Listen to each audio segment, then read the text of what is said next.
Welcome to The Explainer. So, have you ever stared at a blank screen, whether it's an email or a quick text, and just agonized over how to strike that perfect, friendly balance? Without sounding like some sort of corporate robot?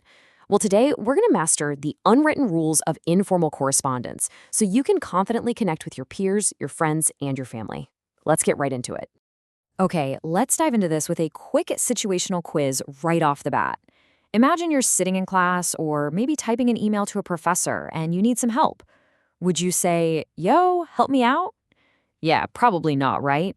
I mean, unless you've got a remarkably unique relationship with your teacher, dropping that level of slang is going to create a wildly awkward situation.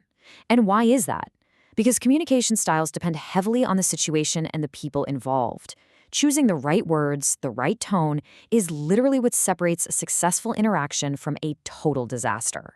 So, here's our roadmap for today. We'll quickly cover formal versus informal styles, then move into grammar, tone, and vocabulary, look at using emojis and abbreviations, explore different types of casual writing, and finally wrap up with structuring an informal letter. All right, section 1, formal versus informal styles. To really get a grip on informal language, we first need to establish where it sits in the broader spectrum of communication. Take a look at the key components of written verbal communication here. We've got language, content, tone, and grammar. Informal correspondence is this crucial, distinct subset right here. It uses all the exact same components, but it basically dials them to a completely different frequency than formal writing. Both styles are absolutely necessary, they just serve completely different purposes. And this brilliantly illustrates that point. The differences are pretty stark. Formal communication is rigidly structured, it relies on standard language, and it's reserved almost entirely for non-peers or business settings. But informal communication, that relies on a relaxed tone, casual language, and, honestly puts a lot less emphasis on strict spelling. It is, at its core, the language of personal connection. To really ground this for a second, let's look at two totally different scenarios. Writing a letter to the Queen, or say a formal job application, that demands a serious, formal tone, obviously. But writing a letter to your gran, or texting a buddy, that is where our informal style really shines. Mastering both is absolutely essential for navigating everyday life, because the way you speak to an executive is, and honestly should be, miles away from how you speak to your best friend. Moving right along, section 2, grammar, tone, and vocabulary.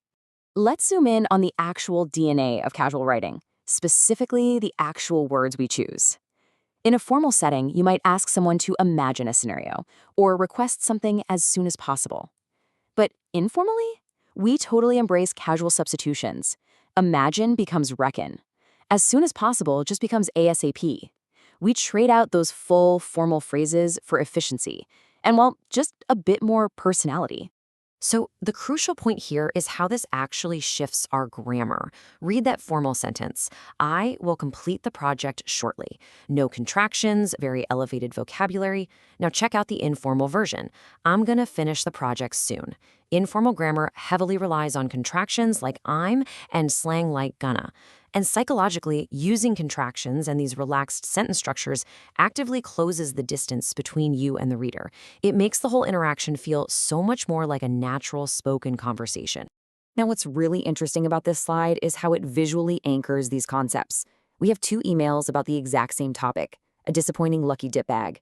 On the left, Miss F. James writes this formal complaint. I shall expect to be fully compensated for the distress. Super serious, very rigid. But on the right, Frankie writes a chatty email to a friend. You'll never believe what happened. Notice the completely different vibe, the friendly tone, the exclamation points, the contractions, and those direct conversational questions. Let's quickly summarize the absolute hallmarks of informal language so you can apply this stuff right away. You want a chatty, friendly tone. You want to use contractions, words like we've, it's, or ain't. Don't be afraid to drop in some slang if it fits the person you're talking to, like saying a movie is sick or wicked. And definitely utilize abbreviations like TV or ASAP. Just remember, the ultimate goal of the informal style is to be highly personal and super accessible. Okay, section 3, using emojis and abbreviations. Think about this for a second. Plain text often completely hides your actual tone. Have you ever sent a joke via text and the other person took it entirely seriously? Yeah, we've all been there. That's exactly where emojis come in. They literally act as the nonverbal cues that we rely on in face-to-face chats. They're these little visual tools strategically designed to inject emotional expression back into our words. Whether it's joy, sarcasm, or empathy, emojis make sure the message sounds in the reader's head exactly the way you intended it to. But hey, even in casual writing, there are definitely some rules. Here is a practical toolkit of emoji don'ts. First up, don't overload your messages. Stuffing a dozen emojis into one single line destroys readability, and honestly, it can look pretty unprofessional, even in a relaxed setting.